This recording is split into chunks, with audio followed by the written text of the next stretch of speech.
Tout le monde, j'espère que vous allez bien, je suis contente de vous retrouver. Aujourd'hui dans cette nouvelle vidéo, vous l'avez vu, on va entamer les vidéos tendances de rentrée. Donc ça peut foutre le cafard, on va éviter que ça ne foute pas trop le cafard en parlant de choses un petit peu cool. Aujourd'hui on va parler des sacs qui pourront vous servir pour les cours, des sacs un petit peu tendance de ce que j'ai repéré dernièrement sur tous les sites, sur différentes marques. Tout ça, on va pas perdre de temps, on va commencer maintenant. Alors la grosse tendance qui peut servir pour les sacs de cours à cette rentrée, c'est vraiment quelque chose qu'on retrouve de partout. Et en plus de ça, je pense que ça va vraiment pouvoir vous servir d'année en année, ça va être intemporel.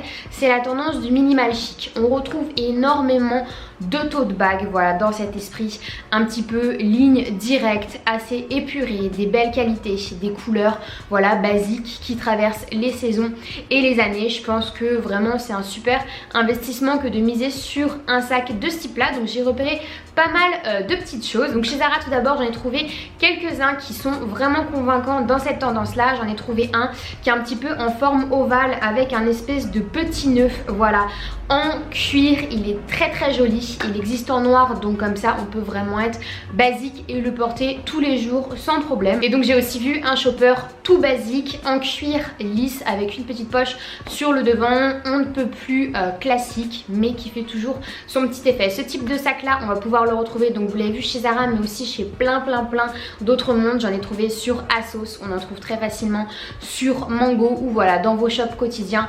N'hésitez pas à aller regarder, je trouve que voilà, c'est l'intemporel, le basique de base. Après, si vous voulez des petites variations dans ce style là, COS c'est un peu la référence en termes de style minimal et on trouve des sacs ouf de ouf dans le style un peu minimal mais détourné, texturé. J'ai trouvé un petit shopper plissé, donc qui est vachement cool. Il existe en bleu ciel, il existe aussi en noir, donc toujours dans l'esprit un petit peu basique. Et j'ai retrouvé aussi un sac qui est un peu plus cher, donc pour un budget un peu plus élevé, il est à 150 €. Mais franchement on dirait tout simplement un sac de créateur, on dirait un sac Margiela.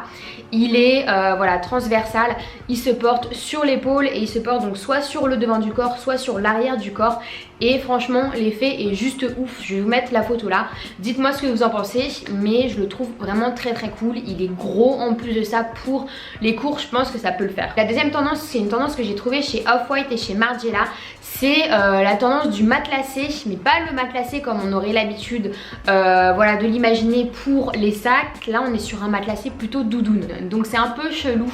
C'est un esprit matelassé, mais pas le matelassé à la Chanel Cambon, vraiment un matelassé un peu puffy de doudoune, voilà. Donc j'en ai retrouvé chez Zara qui pourrait faire l'affaire si jamais vous êtes tenté par la tendance. Je serais curieuse de savoir s'il y en a plusieurs d'entre vous qui pourraient tenter ce genre de sac là. Je trouve que c'est assez différent, voilà, dans un style toujours un peu scandinave je trouve. Et voilà, si vous cherchez quelque chose qui change un petit peu, pour le coup ça change. En troisième, on a la tendance un petit peu militaire, vêtements utilitaires, qu'on a retrouvé pas mal sur le prêt-à-porter et qui du coup dégouline un petit peu sur les tendances de sacs. Voilà, j'ai retrouvé des sacs dans cet esprit là chez Zara, un sac super cool kaki qui est un peu inspiré avec un nœud à la Louis V. Il est vraiment canon de chez canon, j'aime beaucoup cet esprit un petit peu toile army qui est assez cool. Et en quotidien en plus de ça, le kaki ça reste une couleur assez basique, donc si vous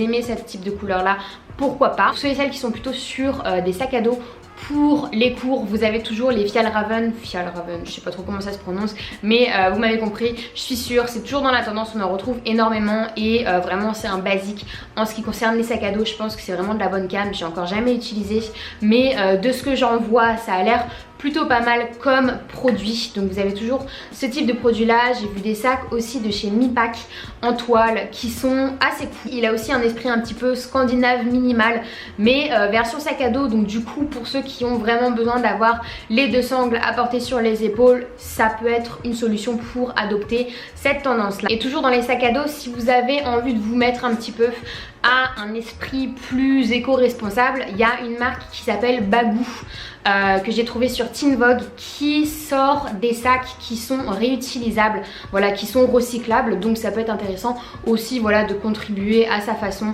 avec son sac de coup à une consommation un petit peu plus raisonnée. Ça peut intéresser, donc je vais vous mettre le lien évidemment en barre d'infos. Si vous êtes toujours sur le sac en toile, le tote bag classique, sachez que de toute façon c'est vraiment devenu une référence pour les petits sacs de tous les jours. J'en ai vu un récemment sur ASOS, c'est un Nike avec deux types de logos différents. Ça peut être sympa si vous voulez quelque chose d'un petit peu urbain mais garder le tote, voilà, portée, épaule. Va y en avoir aussi pour toutes les marques, on peut en trouver aussi sur Etsy. Ça peut permettre, voilà, de faire vivre des petits créateurs, de découvrir de nouvelles personnes plutôt que d'aller toujours vers les mêmes marques, donc ça peut être intéressant. Voilà tout le monde, j'en ai fini avec cette petite vidéo, j'espère que ça va vous avoir aider à trouver vos sacs de rentrée. N'hésitez pas à me faire un retour sur si vous avez déjà votre sac de rentrée ou si cette vidéo vous a un petit peu aiguillé sur le futur choix. Je suis curieuse de savoir. Voilà, je fais plein de gros bisous et je vous dis à la prochaine.